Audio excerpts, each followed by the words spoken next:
Lo obligó a arrodillarse, le arrancó de sus manos la foto de su esposa con la que pretendía probarle que era un tipo casado y que no tenía por qué deberle nada a nadie. Le pidió a un soldado que le amarrara las manos cruzadas en su espalda. Mandó a que le trajeran el machete de la camioneta. Se acercó sereno y sonriente, le dijo al oído algo que puso al hombre a temblar hasta que el primero de los zarpazos le cayó en su brazo izquierdo, que quedó tirado en el piso. Siguió el segundo, que lo dejó vivo pero como un muñeco roto y sin las extremidades superiores. Finalmente, se dedicó durante varios minutos a picarle a machetazos el torso y parte de la cabeza hasta quedar él mismo bañado en sangre y sudor, y su víctima convertida en un trozo de carne tasajeado con dos piernas intactas. Todos tenían un tapón en la garganta. Pidió una toalla con la que se limpió la cara, que parecía la de un tigre que hubiera acabado de tragarse las entrañas de su presa. Mandó a traer una soga y lo que quedaba, sin dejar que nadie lo ayudara, lo amarró de los tobillos al bumper del bus, al que ordenó arrancar y no parar hasta llegar al centro de la Plaza de la Aurora.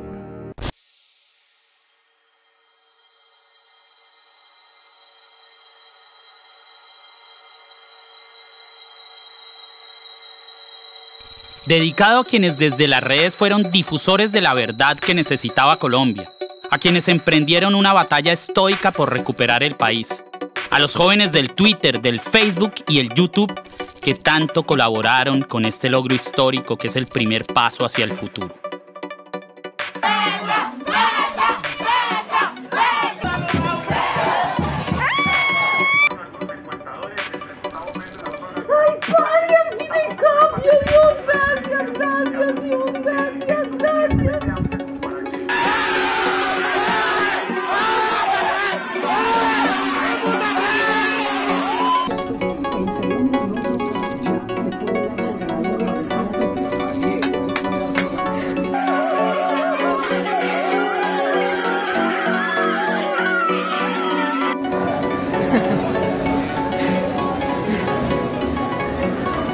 Gustavo Petro Urrego enfrentó al narcoparamilitarismo de Estado colombiano sin disparar una sola bala, armado con su discurso vanguardista, cargado de enseñanzas y simbolismos, adobado en ciencias sociales, historia y economía.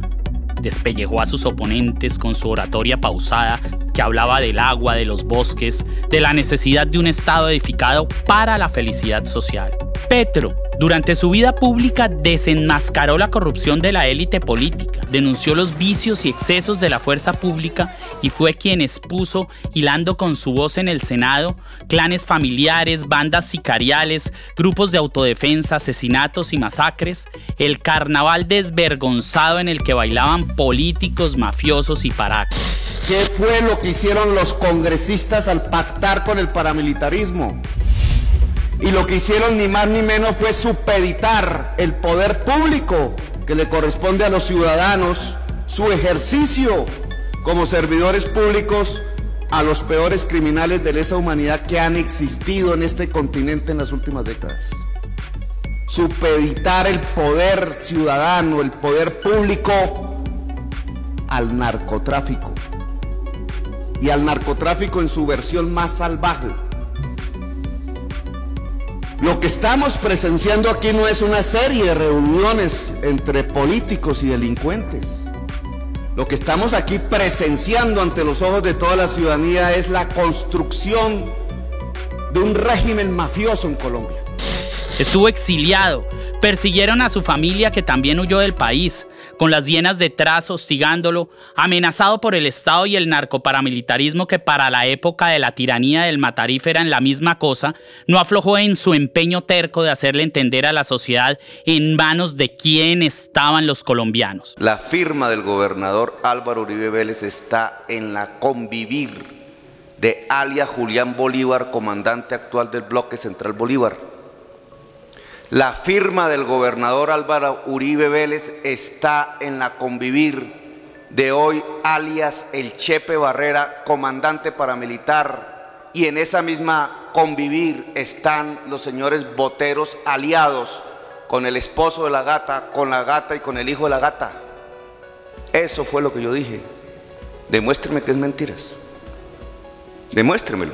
Dígame que Uribe Vélez, siendo gobernador, no legalizó la convivir del señor Julián Bolívar, comandante del Bloque Central Bolívar. Demuéstrenmelo. Su carrera ascendente lo habría llevado a la presidencia en el periodo anterior si Uribe no se hubiera aliado con un cartel de la droga que, a través de un asesino que le servía de relacionista público a la mafia guajira, llamado El Ñeñe, le comprara las elecciones a Iván Duque, precisamente el bandido saqueador que Álvaro Uribe nos puso de presidente y al que Petro logró sacar del palacio después de que para la primera vuelta del 2022 derrotara en las urnas a Federico Gutiérrez, alias Fico, el ungido por el Matarife, candidato que intimaba promiscuamente con el narcotráfico, el sicariato y el paramilitarismo desde su paso por la alcaldía de Medellín, y que para la segunda vuelta venciera a un anciano corrupto y misógeno llamado Rodolfo Hernández, que hizo su campaña desde TikTok presentándose como un reggaetonero en decadencia.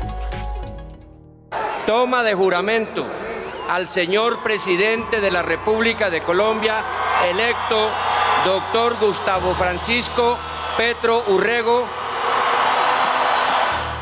El 7 de agosto de 2022 la historia de Colombia se partió en dos, cuando por primera vez, tras una resistencia histórica que generó ríos de sangre producto de la matazón estatal, el pueblo colombiano, tiranizado en la colonia y estafado electoralmente desde el surgimiento de la institucionalidad moderna, eligió al único mandatario de toda la existencia patria que llega al poder a representar los intereses de toda la sociedad y no solo de aquella élite caníbal que llevaba siglos devorándonos. El mismo Gustavo Petro Urrego. Presidente de Colombia, le solicito a la Casa Militar traer la espada de Bolívar.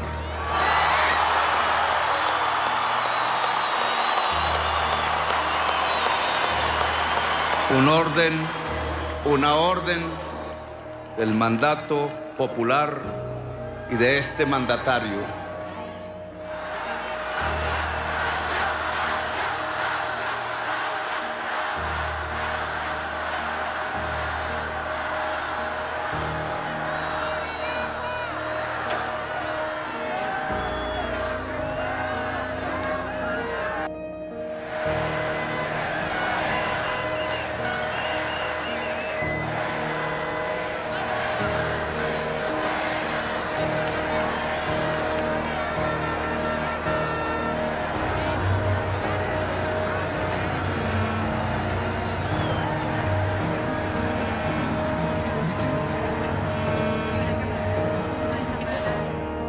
La serie Matarife, parida hace ya más de 2 años por aquel sótano oscuro de ese restaurante en el centro de Bogotá, donde se filmó la primera de estas 3 temporadas, acompañada de escenas de jóvenes creativos armados de micrófonos en los canales de YouTube, había dado en el blanco.